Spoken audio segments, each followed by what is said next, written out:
stuff so I can like ask questions. Hello. I think we're live. How do we know if there are people watching? I don't know. I guess maybe just wait a second and then we'll start. There's a little eye in the corner. Okay, thank you. Where is this eye? I can't see it.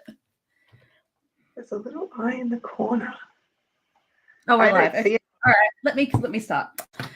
So first of all, I would like to acknowledge that I am joining you all here today from the lands of the Dja Dja Wurrung people, and to pay my respects to elders past and present, and to acknowledge also that Liz is joining us from Wurrung, the unceded lands of the Wurundjeri people of the Kulin Nation.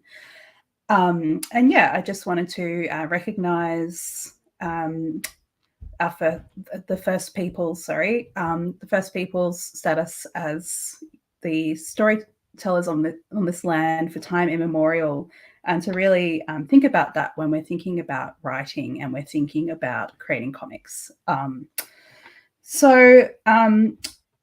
I'll introduce myself very quickly. My name is Eloise Grills. I'm a writer and comics artist, and I am facilitating Toolkits Connect, the graphic narrative stream of this year.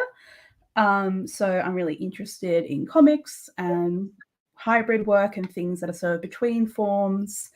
And I've got a collection of visual essays that came out this year called Big Beautiful Female Theory, but I won't be talking about that today. But I didn't prepare, so I'm just saying random things about myself. Elizabeth MacFarlane, she, her, is joining me today. So she is a writer and senior lecturer in creative writing at the University of Melbourne, where she teaches short fiction, graphic narratives, and thinking, writing, theory, and creativity. She is co-director of graphic novel publishing house 12 Panels Press and co-directed the artist residency comic art workshop from 2015 to 2019. She writes short fiction, experimental fiction, and autobiography, and has published several articles and a monograph on the work of James Coetzee. I never know how to say that. I'm so sorry. Elizabeth is a lead investigator on the Australia Research Council Linkage project Folio, Stories of Contemporary Australian Comics, and recently co-published the AusCo report, Graphic Storytellers at Work. Elizabeth lives and works in Naarm on the sovereign unceded land of the Wurundjeri people of the Kulin Nation. And I just want to say as well that Liz was one of my first comics teachers and really ignited a passion for the form in me. So I just want to say thank her very much for that. Just some housekeeping. Toolkits Connect is a 12-week program for writers aged 30 and under to develop their skills in a unique and exciting online environment. Toolkits is run by Express Media. Express has been around for over 30 years, developing, supporting, and promoting young writers through workshops that develop skills, through opportunities for constructive feedback and publication, like VoiceWorks, which I believe is open for submissions at the moment, and through awards and programs that recognise excellence. Toolkits Connect is generously supported by the Australian Poetry and Copyright Cultural Fund. This session will be available on YouTube as a resource and will be captioned in the coming days. If you'd like to ask any questions, you can do so on our new online event program, the Express Media Zone, on Twitter using the hashtag EMToolkits or via the live chat section on YouTube. And yeah, we'd really love some questions. So even if you think of something while we're Liz or I are talking, just please go ahead and pop those questions in there. So tonight we're going to talk about Liz's connection with comics and the incredible work she's done over the years, sort of fostering, young people's connections with comics, doing research about it, running the comic arts workshop, the current sort of research project she's doing along with Ronnie Scott and a few other people. It's all really, really exciting stuff. And also her work with 12 Panels Press, which published the incredible Still Alive by Safdar Ahmed, which is winning all the prizes. And yeah, and it's a really fantastic book, and we'll be talking to him tomorrow night, which is great. And apparently some people are struggling to access the Express Media Zone, so just be aware of that. You might want to go and ask questions, etc., via YouTube or Twitter at the moment. All right, so first off, Liz is going to give us a little talk. So, little, big, not sure. So yeah, if you'd like to present. Thank you, Eloise. I'm not sure either whether it's going to be little or big. I haven't used this YouTube live before, and it's a little disconcerting because we, as far as I can tell, can't tell if anyone is watching or not. It would be great if you feel like saying hello in the comment section, just so that we know you're there. That would be lovely. But anyway, I'll just start the slides. Hasib, if we could get those slides up, that would be wonderful. Thank you. Oh, hello, Adalia. Hello, Caitlin. Thank you so much for saying hello. That's really nice. Adalia is another of my students. That's that's lovely. All right, so I'm Liz MacFarlane, and I'm quite excited that the hashtag for tonight is EM Toolkits, because I think it's EM Toolkits, because I think it's my special hashtag for Elizabeth MacFarlane, which is what I'm going to pretend that hashtag means. Hello, Selena. And hello, Jess. So this is me, and I've got my email address up there in case there's anything that you would like to reach out to me about. Please feel free to send me a message, because I'm always really happy to chat to people, particularly young people, about comics. Comics is kind of like the thing that's taken over my life now. It never used to be my life. My life used to be, as Eloise said, all about this writer called J.M. Coetzee. You pronounce it Coetzee, apparently, like 3 syllables. But it means sea coast. So Kut is coast and Zaya is sea.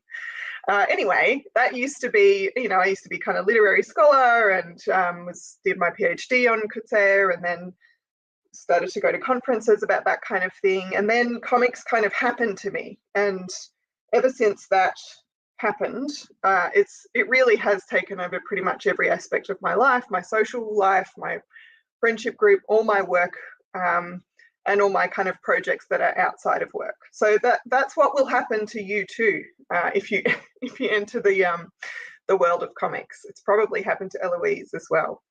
So beware. So I haven't really prepared like a proper talk per se. It's more just kind of like going through some of the projects that I've been very lucky to be involved with over the years that are related to comics. And please feel free at any point to ask questions, and I can see them, and I can just kind of respond to them as I go. You don't need to kind of wait till I'm done. So the kind of first thing that I started up was a subject at Melbourne Uni called graphic narratives, and this started in 2011. And I always remember it was 2011 because it was the year after my son was born, and he was born in 2010.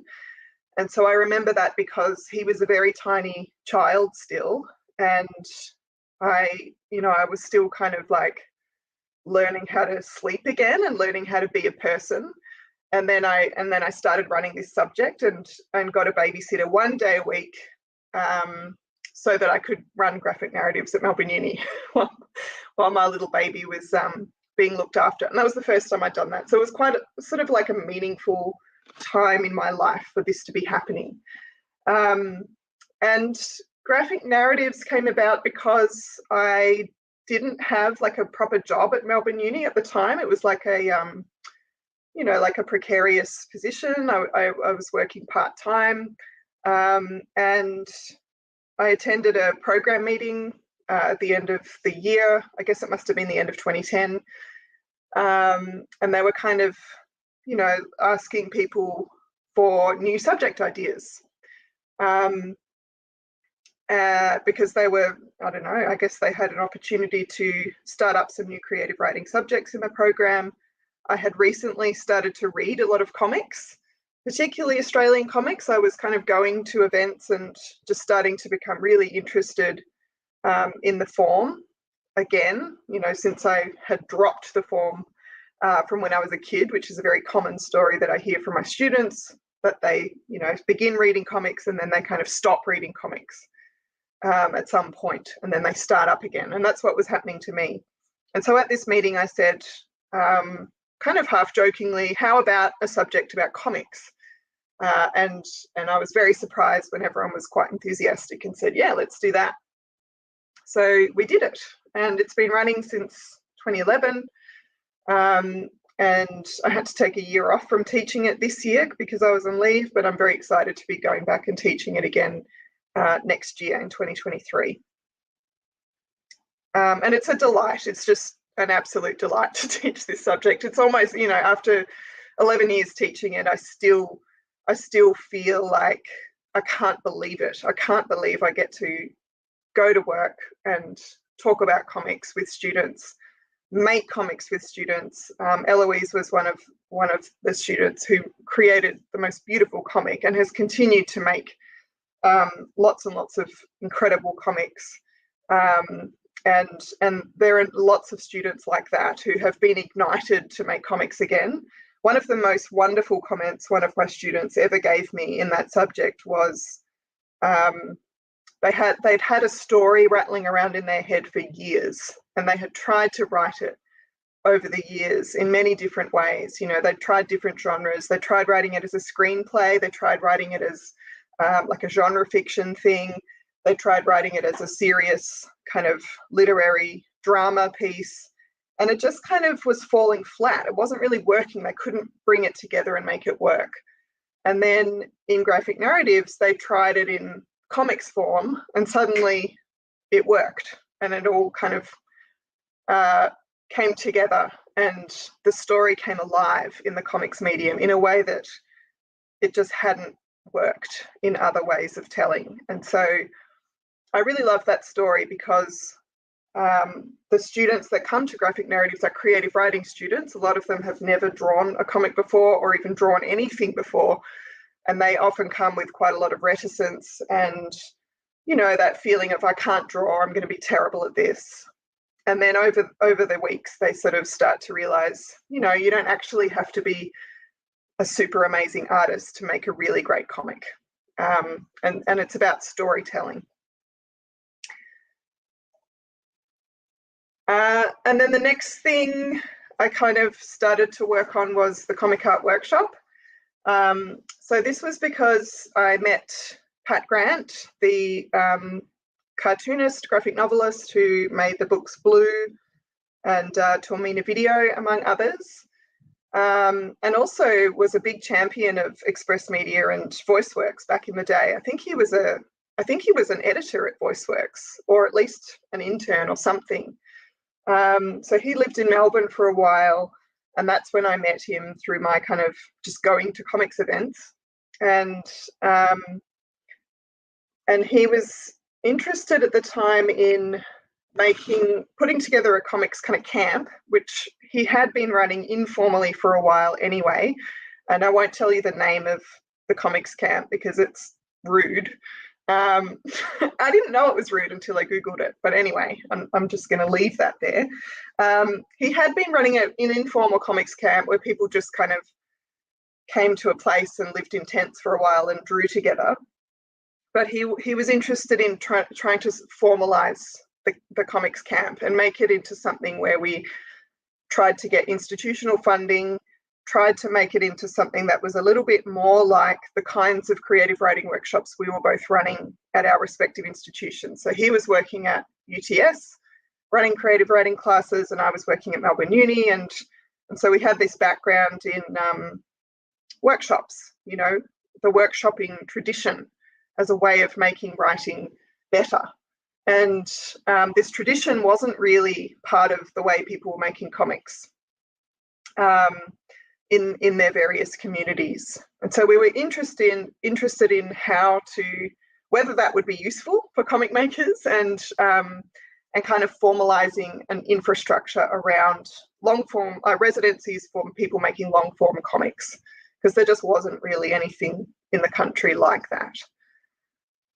He had also recently been to a comics making residency in the US, where there are a number of these kinds of things. He went to one in Florida, and there's a few others running around the world, but there were none kind of in the Asia Pacific region. Yes, it was the Sequential Artists Workshop. Eloise, thank you. So I think that's what it was. I could be wrong. There's another one. I might need to fact check that one. Anyway, we decided we had a number of kind of long conversations about it, and decided to go for it. Let's try it. And so we ran the first one in 2015. My favorite thing about the residency kind of ethos for the Comic Art Workshop was the application process, which was literally write a letter to Liz, write a letter to me. So there was no form, there was no send us your CV, there was no those grant application type questions of what benefit will your project be to Australian readers. Nothing. It was just write a letter to Liz, tell her why you think you should come to the Comic Art Workshop, tell her a bit about the project, and that's it. And so I got to sit in my office and check the mailbox every day and just receive the most extraordinary things, because they were not just letters, they were like gifts. And I still have a lot of those, especially those ones from the first round, because a lot of them were like art objects. They were beautiful. And it was extremely difficult to have to say no. So we had to pick 14 people, and then they all came to Maria Island in Tasmania, and we had our first residency. So it was 2 weeks, extremely intense workshops. So we had 2 workshops a day, and they usually went for about 3 hours each.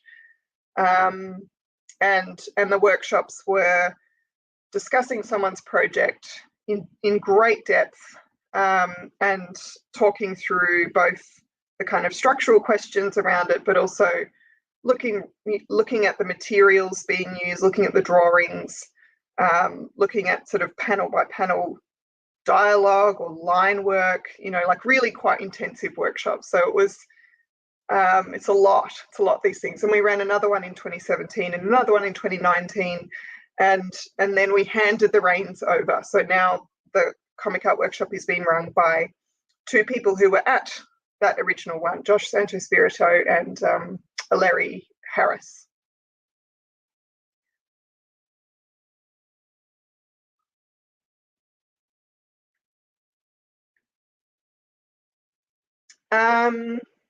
All right, I'll keep going.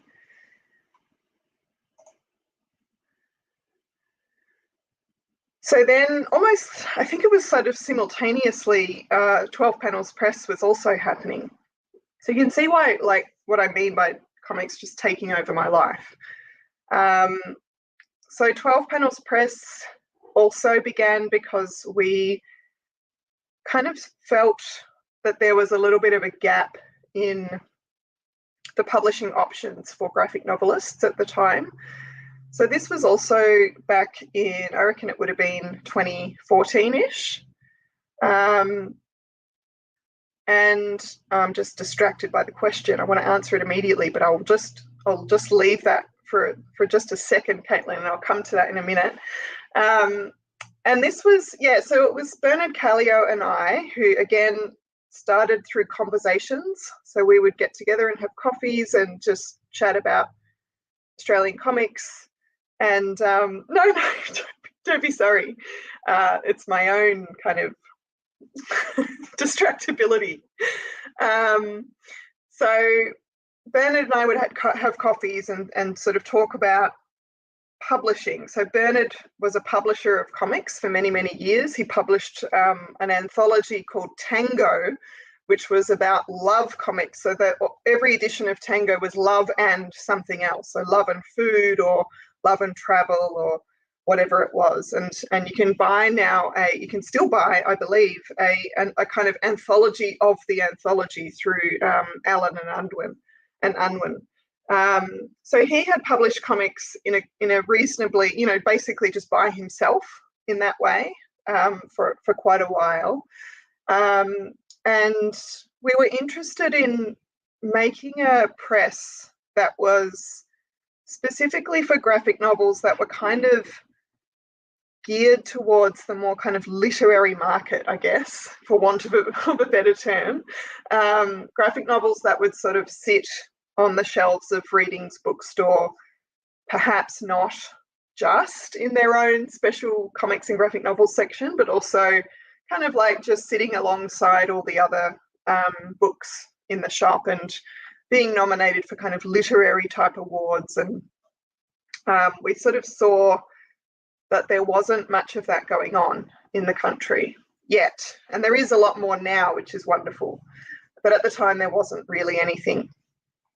And so we then roped in the incredible dynamo of a publisher, Erica Wagner, who is a senior publisher with Allen and Unwin. She's not anymore, actually. She's semi-retired now, but she was with them for many, many years and headed up their children's and young adult publishing section. One of the most, prolific and dynamic and talented publishers in the country is Erica Wagner. And so we're extremely lucky to have her. So the three of us are also kind of like dear friends and get along really well with each other, which is good, and started up 12 Panels Press. And so the first book we did was The Salty River, originally published in German as Der Salzige Fluss through Avant Verlag, a little publisher in Berlin. And we knew Jan Bauer, the author. So Jan often comes to Australia. He's been here, I don't know, maybe almost every 2 years of his adult life, because he goes on lots of walks and he does residencies at the Yuendumu Art Centre, which is near Alice Springs. And so this book was about one of his trips to Australia and one of the walks he did. Thank you for putting that link there. And so Bernard knew Jan somehow. We knew about the book. We read the book. Well, we tried to read the book. It was in German. And, thought it was beautiful and thought this would be a really great place for us to kind of dip our toe into the publishing water, because it's a book that's already been made. What we would need to do is translate it and market it for the local audience. Let's see if we can do that. So we did that. We got a translator, Judith Pattinson. We published it very quickly. So it all happened extremely quickly, almost like frighteningly quickly. And we sort of knew we had to do it quickly because there was a deadline, because Jan was going to be in town in Melbourne for the Melbourne Writers Festival. And so we had to get it done before that so that we could launch it at the festival. So it was quite frantic. I remember there was a bit of it was a bit scary for a while there, just trying to get everything finished. But we did it, and it came out, and it was sort of it was just the most wonderful thing to be in these rooms with Jan Bauer launching the book. It was supported by the Goethe Institute, which is a cultural institute that creates connections between Germany and Australia. We launched it at the Writers' Festival, and we also had another event at Reading's bookstore.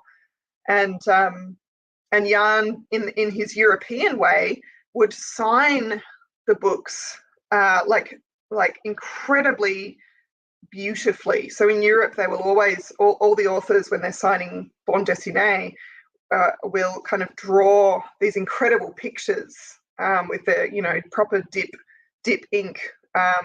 And so he did that. And so the launch at Readings went for about 5 hours, I think, because he was sitting there drawing these intricate things in each book. And then I feel like I'm going very slowly. I'll try to speed things up. And then we published Still Alive, which came out, as Eloise said, last year. And so I'm so delighted that you get to hear from Safdar tomorrow. Safdar is just like much, much more efficient and articulate a speaker than I am. I just have such admiration for the way he can speak in actual sentences. Like, you could actually transcribe Safdar's speaking off the cuff and it would read like a proper essay. Whereas if you did mine, it would be like just like reading. I don't know. Now I'm like conscious about the fact that I just trailed off and the transcript would be terrible. Anyway, Still Alive. Hopefully you've all had a look at the little extract that Eloise sent round. And the success of this book has just been, quite mind-blowing. We're still reeling from it. It has won a lot of awards. The kind of, yeah. So sort of, we knew it was a stellar book. But it's kind of like everything that we had ever dreamt of when we first began 12 Panels Press. It's kind of broken into the literary market. It's won the New South Wales Premier's Prize, the Book of the Year. It's been shortlisted for the PM's Literary Awards. It won the Children's Book Council Award in the non-fiction category. And so it's just done phenomenally well, and we're just absolutely thrilled about it because it's an important book, it's a beautiful book, and we're just delighted that a comic book is being given so much attention by a kind of literary market, I guess, or literary audience. Okay, I'm going to just look at some of these questions for a sec. Is it scary to realise you wanted to pursue comics after working elsewhere in literary academia? And how difficult was the decision to shift focus in your career? This is such a great question. And I have to say that I guess it wasn't scary so much as surprising. Because I was still one of those, when I was working in I guess, literary scholarship, which is the much more traditional way that people work in the university or in the academy.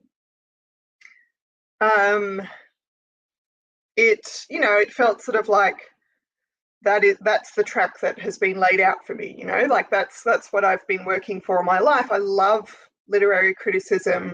I still love it. I think it's a beautiful kind of genre, an underrated genre, literary criticism. And I was writing about one of the most celebrated authors, and I was attending all these conferences that were about his work, and it just sort of felt like, well, this is, this works. This is me. But when I fell into comics, it wasn't difficult as a decision. I never I don't remember having a moment where I was sort of like, should I stay as a Coetzee scholar or should I move into the comics scholarship world? Because in academia, you can actually keep both those threads going. So, it wasn't as though I had to kind of exclude one for the other. But moving into the comics world, it felt right in every single possible way. And that's because there was a growing support for the genre, for the medium at the time. It's because there were lots and lots of people in Australia who were not supported by arts infrastructure. And I could see that there was so much work that I could be doing in this area. There are so many things that I wanted to connect and research and build funding for. I just wanted to be part of it. It felt like this wave of interest that I was very, very excited to kind of jump on board with. Whereas the Coetzee scholarship, it was kind of like, what else is this dude going to write? He has written a few more things, but you know, it didn't have that kind of growing feeling. It didn't feel like the way comics felt, which was this emerging, very exciting area of scholarship and also art practice. That I was just excited. And also comics have been part of my life since I was little, and I've always adored them. I've always adored reading comics. I grew up reading Asterix comics and Tintin comics. And so rediscovering them as an adult and making them part of my career, it's still like this sort of crazy childlike joy that I feel when I think about it. You know, it just feels like ridiculous good fortune that I'm able to marry my kind of love of comics, and you'll hear a lot about love when you talk to comics people, because it is the kind of medium that inspires love, and that you kind of have to be driven by love a lot of the time, because it's not, you know, it's you're not going to become a millionaire making comics unless Eloise has. She might secretly be sitting on an enormous pile of comics cash.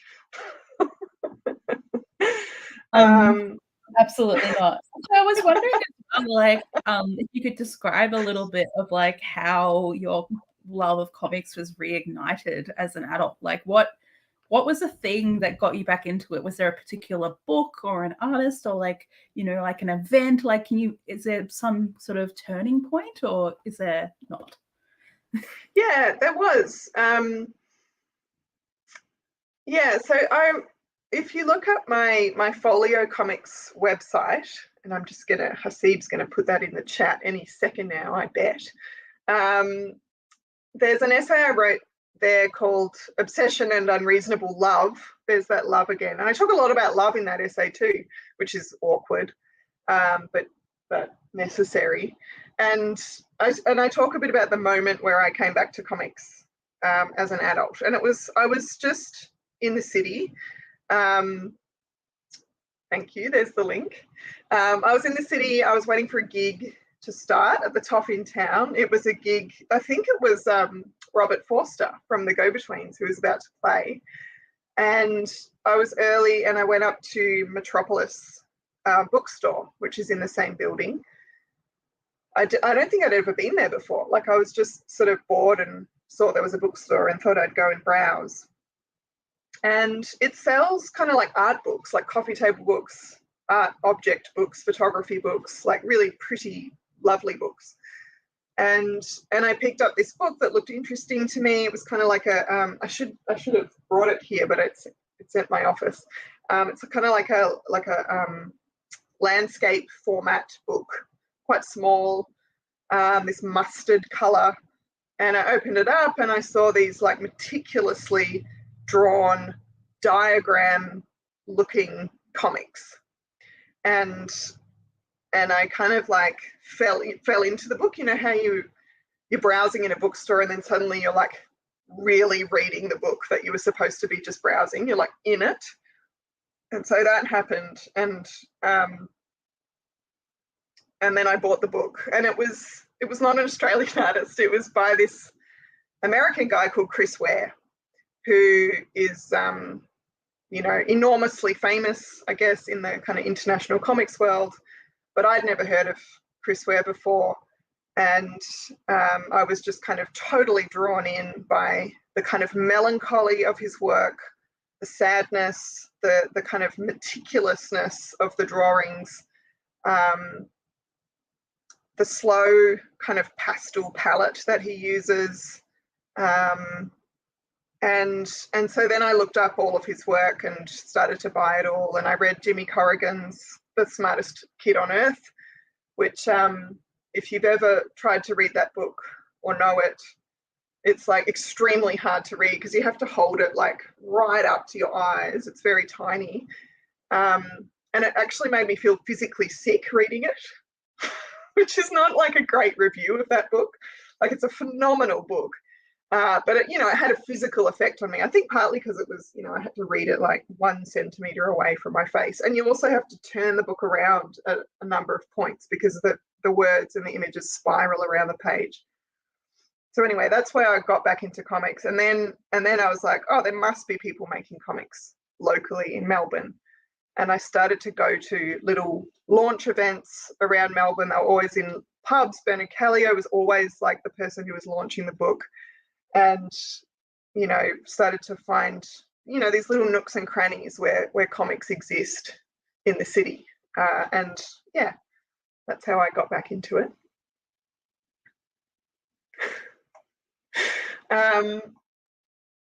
There was another question here.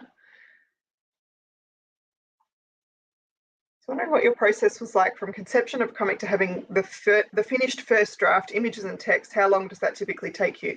So I don't make comics, so I think this is a question for you, Eloise.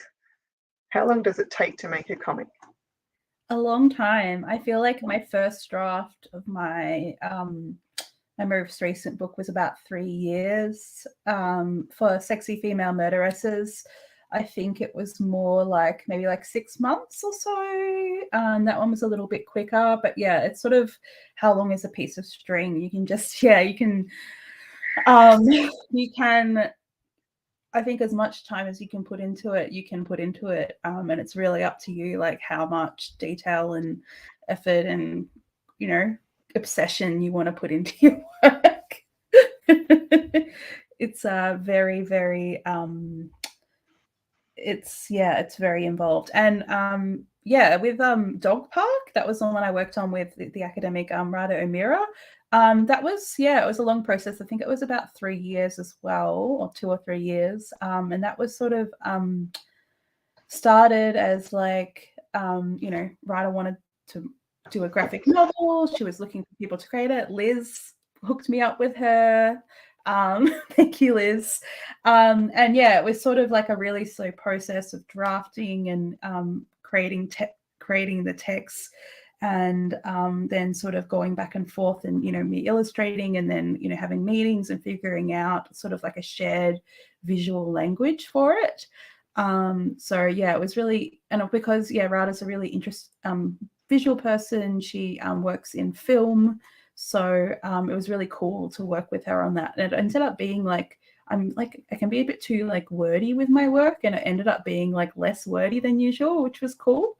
And yes, so working with a comics writer / artist in publishing is what Jess wanted to know about from you, Liz. All right. So like, how long does that take in publishing? Yeah. So with, Jan's was a different case because the book was already done, but with Sefta, what happened was he published a short version of Still Alive, which won a Walkley Award. And that became the first chapter of the book. And then I reckon it was about 3 years for him to then complete the entire graphic novel after that. So, and that's actually kind of a relatively short time for a graphic novel. Like that, it's very, very slow. And I've worked with lots of artists through the Comic Art Workshop and just through my friends. And, I've seen books that have taken people 10 years to make. Or if you're Chris Gooch, it'll take you 1 year, maybe, because he's like a machine. And so it will, it really depends on what the rest of your life is like, because almost all the comic artists I know are fitting comics in among everything else in their lives, because it's not like we were saying before, you're not going to end up with a pile of cash unless you get a wonderful grant from OSCO or from Creative Vic, and then you might have enough money to kind of not have to go to a day job for a little while. But someone like Campbell White, who made this beautiful graphic novel called Home Time, which I'll just pick up and show you. So he was working full-time at the Museum of Western Australia. So he had a full-time day job, and he would get up at 5 every morning and work on Home Time for 2 hours before he would bring his kid to school and then go to his job. And that's not an uncommon story people who make comics, but it's something that you need to fit in to everything else in your life, and so it's slow. But also, comics simply take a long time. They take more time than just writing. You know, the process of making a script and then moving to thumbnails, and then if you have editors, an editorial process, and then final drawing, colouring, design. You know, it's a very long, slow process to make a full-length graphic novel, in my experience. Yeah, 12 Panels Press, by the way, is about to, for the first time, open up for pitches. And so if you are someone who is sitting on a graphic novel that you would like to pitch to us, we're going to be opening up for pitches probably around about May next year. And so yeah, that's the pitch. We haven't like totally locked down what the pitch will need to consist of. But it'll be reasonably rigorous. You know, you'll need to show us quite a lot of work and show us that you have a book length work in the making. But yeah, I'm just like extremely excited about that. You're going to get lots of questions about that, Liz. I know. I really hope so. Yeah, the publishing, like, in terms of like the publishing kind of ecology at the moment in Australia, it's actually very exciting because there's a few more options now than there used to be for graphic novels, especially in the kind of literary market that we wanted to not corner, but you know, get into on the ground floor with 12 Panels Press. But now, like Eloise's beautiful book, Big Beautiful Female Theory, was through Affirm Press. There's the Alan Brown one is still doing graphic novels. So this was Underground by Miranda Burton, really beautiful graphic novel that just won the Readings Prize. There's also Scribe, which just put out Sam Wallman's Our Members Be Unlimited, which is just an extraordinary book about the history of unionism. And Scribe is really, sorry, Eloise, go ahead. And sorry, Tommy Parrish's book is coming out through them, I think, very soon, or either has already come out or is coming out very soon. Yes, and Tommy Parrish, one of Australia's, I think, greatest comic artists, who used to live in Melbourne and now lives overseas. Yeah, and Scribe, and they're also putting out another one soon. Another two soon, I think. So David Golding, who's the head of Scribe, is just super excited about graphic novels and comics now. And I'm just delighted to see that Scribe is doing a lot in that area. People might have said there are a lot of kids comics and graphic novels, but this one was one of my favorites from last year. It's called Stars in Their Eyes. And this came out through Fremantle, is it University Press? No, just Fremantle Press, over in WA. So there are kind of like quite a lot of, you know, like book publishing publishers that are considering comics and graphic novels now. And that's quite new. Like that's something that's really burgeoning right now at the moment, because they're starting to see, you know, these things are popular and these things can win awards and these things can be, you know, bestsellers. So I just think that's remarkable and wonderful for Australian comics. However, I do want to say that self-published comics are, you know, some of the most beautiful and remarkable and fantastic things that I've ever read. And that's the funny thing about the comics, what we might call the comics industry in this country, which is that most of the industry, you know, 90% of the industry is not about money, I guess, and not about like, you know, traditional publishing. It's about self-publishing. And in the comics world, self-publishing is not understood to be, as it might be in the literary world, it's not kind of understood to be lesser or you know, oh, they've just self-published it because they couldn't get a real publisher. It's not like that at all. self-publishing is absolutely legitimate, and it props up everything that I love about comics, because then you go to the zine fairs and that's where it's at. You know, that's where like the underground kind of comics, swapping comics, giving someone a comic for a dinner next week, people just making comics for the love of it, stapling it, expressing themselves, and then basically giving them away for $1 or $2.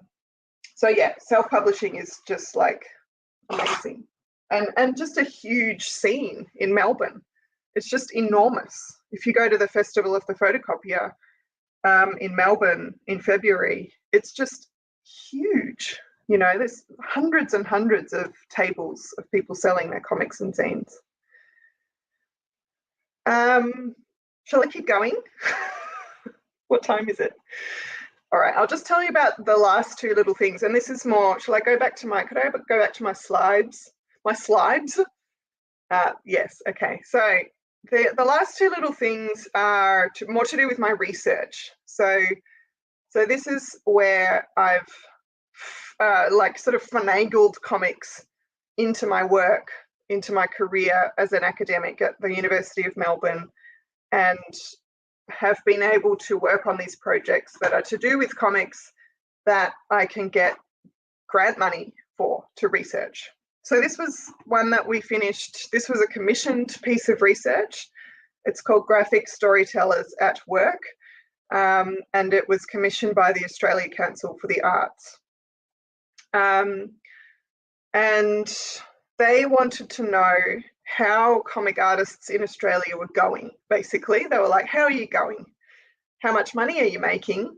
And how are you using your skills in areas that are not the arts? And what kind of skills do you have, and how do you develop those skills? So those were the kinds of questions the Australia Council were really interested in knowing more about. And so the AusCo has done lots of these kinds of projects with other mediums. So they did a huge one with musicians, where they wanted to know how musicians were going. And oh, thank you. It was a lot of fun to make. And you can watch this really funky little video on the AusCo site. That kind of gives you a rundown of what this report was about. So we made a kind of formal government report out of this, Graphic Storytellers at Work. But then we also made this zine, which is also a fold-out poster. And you can, if you would like a copy, I can mail one to you, because I still have a little box of them. So just email me and I can send you a copy of this zine. But you can also download it as a PDF, like a full-size A1 thing that you then have to fold up into a zine if you want it as a zine rather than a poster. But this was about how comic artists, cartoonists, illustrators, graphic storytellers are using their skills across industry. So we did some case studies where comic artists were working in health and medicine, in law, and with unions, and we did interviews with them. And then we also did a survey where we asked people about their income, their background, their education, how they were using their skills and where they were using them. And it was a really fascinating little piece of research. And that was with the same team that I'm working on for Folio. So it was with Pat Grant again, Gabriel Clark and Ronnie Scott. And then we started Folio. So Folio is our big multi-year research project where we're basically looking at Australian comics from 1980 to 2020, looking at all the stories that they tell, looking at the complex ecologies of how they work, looking at how they publish, what the stories are about, how the communities intersect with each other, and why people make them. And usually the answer is love. And it's enormous. And this is the one that's taking over my entire brain at the moment, because we're sort of right in the thick of it. So this was a really big grant from the Australian Research Council, a big government body that funds all the research projects in Australia, not just in arts, but across in business and medicine and everything else. So I was quite astonished when this grant application was successful, to be honest. It's about comics. Amazing. So now, right now, at the moment, every day of my life is spent on this project, interviewing people, transcribing the interviews that we've done with people, trying to figure out how to organise the enormous amounts of information and data that we are getting from each interview. And eventually this will come out as a big website where you'll be able to find out all the information you want to know about different Australian artists, where you'll be able to read some of people's work, and where you'll be able to read little essays that kind of talk through some of the thematic kind of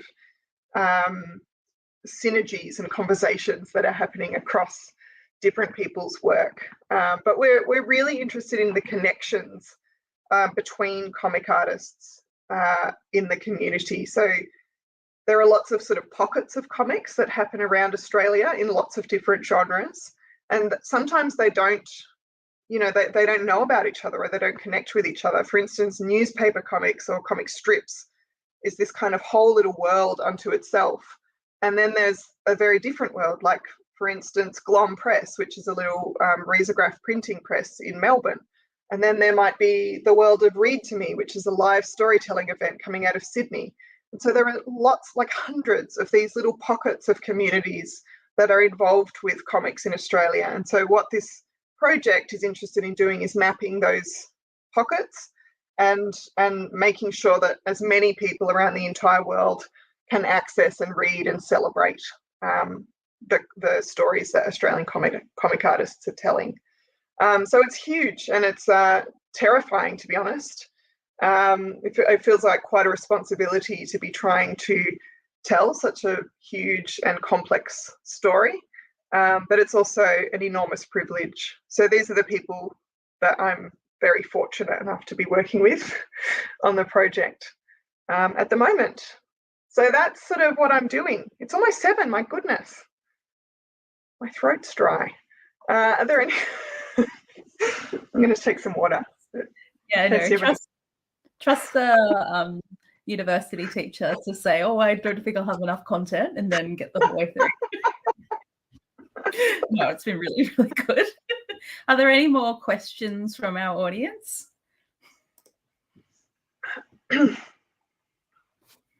I have just a burning question.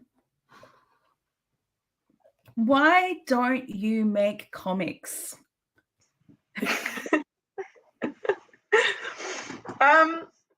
I have made a couple of little comics. I like making little comics that are just sort of for me and for my son. And I make little comics about creatures, especially creatures that get stuck in my house or are kind of like in places where they don't belong. And they're usually silent. One of the big reasons I don't make comics for people, or like for, you know, as a thing, is because I don't have much time in my life. I really don't have much time, and I barely have enough time to kind of to do creative writing, let alone make comics, which is slower and more difficult, especially for someone who's not really, no, I don't really know how to draw anything, although that's something I tell my students to never say, and now I'm saying it. So yeah, I would like to make more comics, and I probably will, but at the moment it's so difficult to find time to do anything creative that's the main reason why I don't. I made a little comic once about a cockroach who got stuck in the heating vent. So it was sort of like flailing around, and I couldn't quite reach it to get it out. And then it was still there in the morning.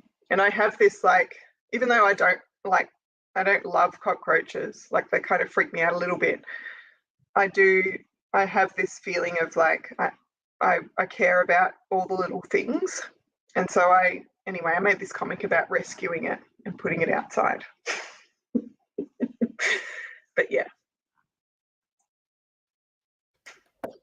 That's great. I would love it if you would like show one of these to our participants later, but you don't have to. Obviously, if they're private, they're private. I had another question. I was interested as well in, how do you I love that idea of like the person having an idea that could only be expressed in comics form. And I feel like that's something that I'm really interested in as well, like the idea of, ideas suggesting forms. So, like, do you think there's a particular kind of idea that marries really well with the comics form, or do you think it's like too broad to even speculate about that? Oh, that's such a great question. And I feel like we've got 3 minutes left, and I feel like I could talk about that for like another hour. One thing I would like to say, though, is that one topic or like way of writing that works so beautifully in the comics form is something like Rachel Lang's little zine, Happy Valley, or a book like Josh Santospirito's A Long Weekend in Alice Springs. And the reason I point those two books out is that they're totally grounded in place, in a real place. And they're also about the memory of place. So they're about what happened in that place in the past, and how do the things that happened in that place in the past continue to emerge in that place now. So this book is about a little place near Castlemaine that Rachel researched, and she talks about going there now and thinking about, what it's like there now. And then she talks about what it would have been like for the miners who came over from China during the gold rush, and what life was like for them then. And then she talks about the First Nations people and what it was like for them then, and how the land has shifted and changed. And I think the reason it works so well in the comics form when we're talking about place and the memory of place is that you can layer simultaneous